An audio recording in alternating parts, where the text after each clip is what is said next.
So I'm going raw with my Man of Steel movie review because I really need to talk about it. I just got back from the Walmart screening of the Man of Steel. Today's June 13th. I went to the 7 o'clock showing for it.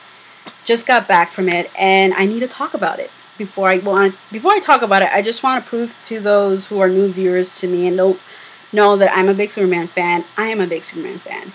Proof: photo of me at the age of 8 dressed as Supergirl. Proof: my keychain. Proof: my cup that I have here with water. Proof: I dressed my dog as Superman. Proof: comics of Superman. Proof: Smallville script signed by Allison Mack. More proof: t-shirts, pajamas of Superman. Pajama pants. Lois and Clark, The New Adventure of Superman t-shirt. Superman Returns, Smallville. Injustice, God Among Us. It's Superman. So with that said, I am a big Superman fan. I am wearing a Superman shirt right now too. So I want to get into this review like right now. Okay, let's talk about it. I did not love this movie, you guys. I am so sorry to say that. It breaks my heart. Like, my heart dropped after I saw this movie. I was so disappointed with this film. Now, there's some positive things about this movie. I don't want to say I hated it, because I did not hate it. I was just really disappointed. It was really a hit or miss for me with this film. I felt like there was a lot of things in this movie that didn't have to be there. It was very drawn out. There was a lot of things that were just added there for visual effects and not really for storytelling. Spoiler alert, the movie starts with Laura giving birth to Kal-El. And this scene is extended for a very long time, in my opinion. I felt it was very unnecessary. They didn't really have to show that, but it was there for whatever reason. And there was a lot of scenes on Krypton that was like that. It was very extended, and I felt like it was extended for really no reason, just because they just wanted to be on Krypton and just like, hey, look, we're on Krypton, and let's just extend this scene because, hey, we're on Krypton. Like, I enjoy the fact that they were on Krypton. I enjoy the fact that I got to see Krypton the way it was shown, but I felt like we didn't have to be there as long as we were. That's how I felt. And there was just too many extended scenes. When they're sending Clark away to Earth, that was extended too. Like, they didn't have to have so much talking and just nonsense. I love how the Donner films did it. It was so short, but you got the idea of what's going on Krypton, and you felt the emotion in that film. This, you couldn't feel the emotion, because every time you were going to feel something, it was like, okay, I'm feeling it, but now I'm losing it because you're extending it so long that I've lost that whatever emotion I was feeling, because holy crap, what are you doing here? Stop talking and just send them to Earth already. I felt like the whole Kryptonian story that they were telling in this movie was so unnecessary. They didn't have to complicate the whole Kryptonian thing. I don't know why they felt the need to. I feel like that type of storytelling works in the comics, because obviously you have to extend the Superman story and his background as much as possible in the comics, because you have a comic series that you have to tell when it comes to the comics. This movie didn't have to have so much background of Krypton and so much, I felt, nonsense. I feel like didn't need to be in the movie, that me as a Superman fan, I was getting bored with. I was like, okay, I really do not care of this whole story. It's like, it was starting to really bother me. I'm like, why are you guys complicating it? Like, if as a Superman fan, I'm sitting here and not enjoying this story, I can only imagine somebody who has no idea about Krypton, and they're talking about all this nonsense that I feel like is interesting to an extent, but not to the extent they made it out to be. I felt like they had Lois Lane just be there just to be there. I felt like they pushed her way too much into the story and made her so important way too soon. My goodness. Oh my gosh. The whole thing of her finding out that Superman and Clark Kent are one and the same, I did not like that at all. And she actually tells another guy this, and he then goes on national television, who, by the way, the actor, he was also on Smallville, so that's kind of funny. He was in the episode, I think it's season 3, and He goes on national television and tells the world that Lois Lane knows who Superman is. Man of Steel, whatever. And I'm sitting there thinking to myself, okay, this whole movie stresses out that Jonathan doesn't want the world to know that Clark is Superman. And Clark allows Jonathan to die just to protect that secret. Then we have Lois Lane finding out this, telling some random guy who then goes on television, tells the world this Lois Lane knows the identity of Superman. So everybody knows that Lois Lane knows the identity of Superman. It completely changes the story of Superman, because now, before, Lois Lane was always a victim in the Superman story just because she was friends with Superman, because she was always the person Superman went whenever he wanted to, do an interview. That was her relationship with him. But now, she's in even greater danger, because not only is she friends with Superman, she knows his true identity. Why would that make any sense, to have Lois Lane know the true identity of Superman, knowing the danger that can cause her? And then the real thing that really bothered me was the way they took Jonathan Kent's life. So they really dumbed down his character for this particular scene. There's a tornado coming towards them, and their dog is in the car, and they're running off to go under the passway to, be safe. And rather than telling Clark to go get the dog, he's like, no, you go, and I'll go get the dog. I'm sorry, but Jonathan Kent would never have done that. Jonathan Kent would have been like, Clark, you go and get the dog. Don't worry, I'll go. Because he knows what Clark Kent is. He knows Clark Kent can go and get the dog and, protect the dog if something happens and he can't get out. I mean, he can do what Jonathan was going to do. Jonathan would have been like, yeah, I'm going to go get him while you go with your mom and stuff like that. Like, no, he wouldn't have done that. He would have gone with Martha and, went to safety, and then Clark would have went and got the dog. But no, they don't do that.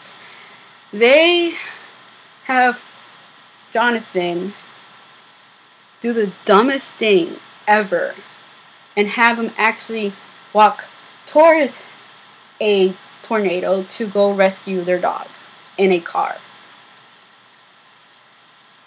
so he can die in front of Clark, and Clark can't save him because there's a bunch of people there. But no, I guess the whole realism of this film that they want to portray, they thought it was more realistic for Jonathan to think, I'm going to go towards this tornado to save the dog and have my son, who can do anything he wants to do, he has super strength and whatnot, he can go back over there with my wife.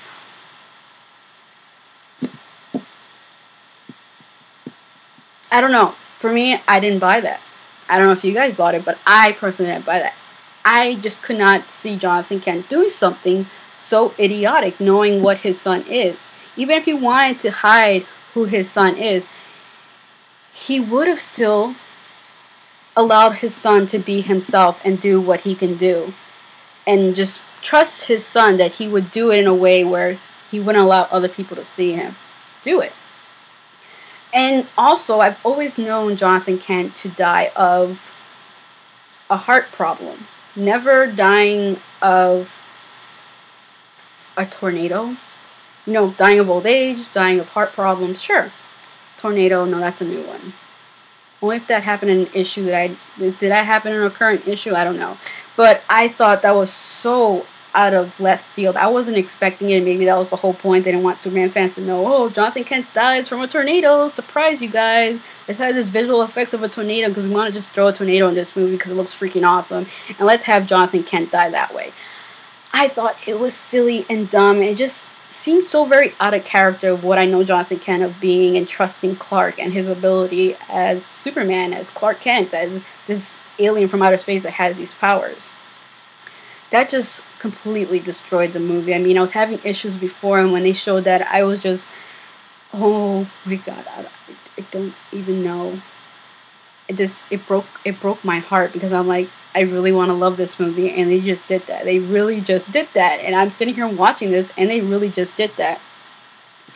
And there's just really a lot of stupid things in the movie. There was very dumb things. They had characters just to have these characters there.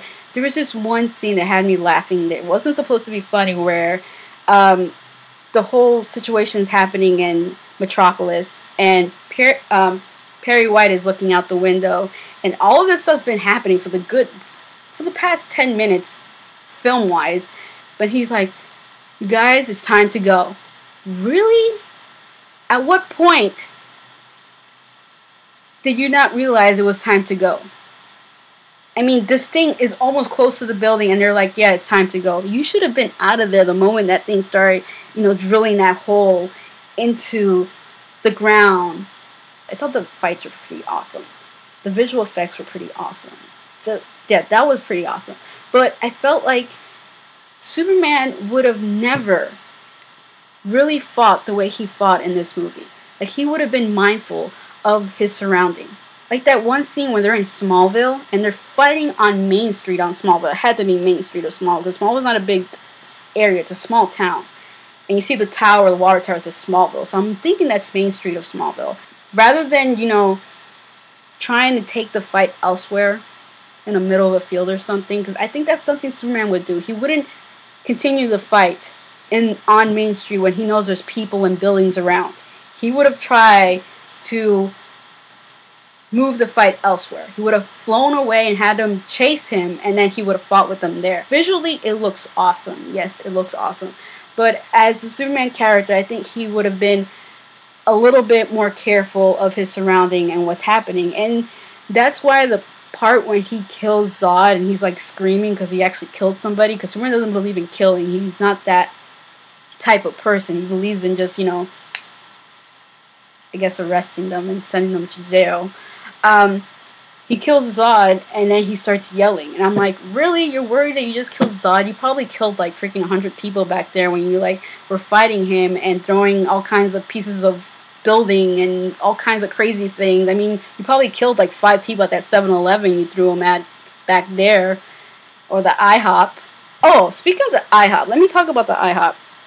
Pete Ross. For those who don't know, Pete Ross, in the comics, in all different medias of Superman, is the best friend of Clark Kent. In this story, he's different. He's a bully at first, and then he's a guy who works in IHOP.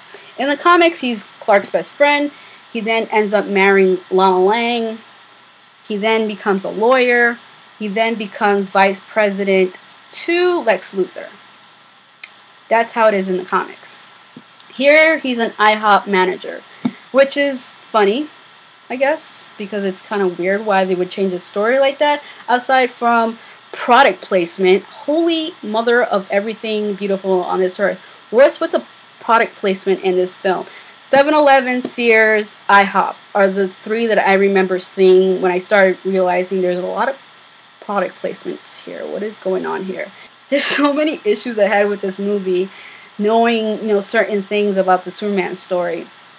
I just didn't really care for the movie. That's pretty much it. I was pretty disappointed with the movie. I was expecting a lot more from it. I felt like they weren't true to the story in certain aspects of it.